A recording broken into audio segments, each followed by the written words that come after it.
Suite de l'histoire de Kraïon Central.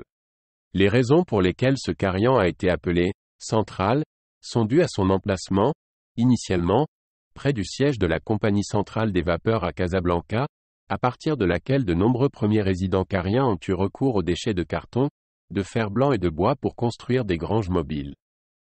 Qui s'est transformé en un bidonville autonome, surtout après que la municipalité de Casablanca a pris une décision en 1936 interdisant la construction de bidonvilles dans le quartier européen, les environs de la ville et d'Herbe Sultan, ce qui a contraint les gens simples et la classe ouvrière à s'installer.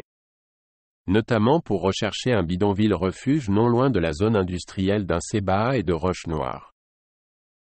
Le chercheur Najib Taki affirme dans son livre « Aspect de la mémoire de Kirian Central », le quartier mahométan de Casablanca au XXe siècle, que Kirian sera témoin d'une inflation majeure en raison de la forte immigration qui a suivi la famine, la sécheresse et la propagation des épidémies, qui a frappé le pays cette année.